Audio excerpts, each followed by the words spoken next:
দুধ ও ডিম খেলে কি বাচ্চা বড় হয়ে যায়? আমাদের নানি ও দাদিদের প্রচলিত একটা ধারণা ছিল যে গর্ভাবস্থায় যদি গর্ভবতী মা ডিম এবং দুধ খান তাহলে তার গর্ভস্থ শিশুটি অনেক বড় হয়ে যাবে, যেটাতে তার হয়তো নর্মাল ডেলিভারি হতে অসুবিধা হবে। আসলে আমাদের মেডিকেল সায়েন্স কি বলে এই ধারণাটা আসলে ঠিক না। বাচ্চার ওজন কেমন হবে সেটা কিন্তু ডিপেন্ড করে অনেকগুলো ফ্যাক্টরের উপরে, যেমন জরায়ুতে তার রক্ত সঞ্চালন কেমন হচ্ছে, মায়ের জেনেটিক্স বা বাবার জেনেটিক্স এর উপরে, বা অনেক সময় দেখা যায় যে মায়ের যদি আনকন্ট্রোল ডায়াবেটিস থাকে সেই ক্ষেত্রে কিন্তু বাচ্চার ওজন বড় হতে পারে। তাই গর্ভাবস্থায় দুধ ও ডিম খেলে যে বাচ্চার ওজন বেড়ে যাবে এটা কিন্তু একদমই ঠিক না। গর্ভাবস্থায় দুধ ডিম খাওয়া সেটা কতটা উপকারী? দুধ ও ডিম হচ্ছে সুপার ফুড।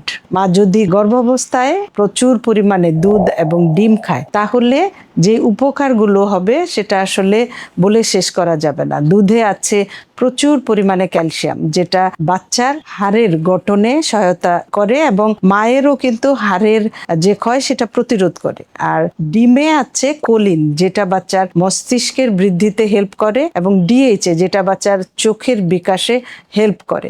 তাই দুধ ও ডিম খেলে যে বাচ্চা বড় হয়ে যাবে এটা কিন্তু চিন্তা না করে আমরা গর্ভাবস্থায় মাকে বলবো যে প্রত্যেক দিন মিনিমাম 2টি করে ডিম তিনি খাবেন এবং 2 গ্লাস করে দুধ খাবেন।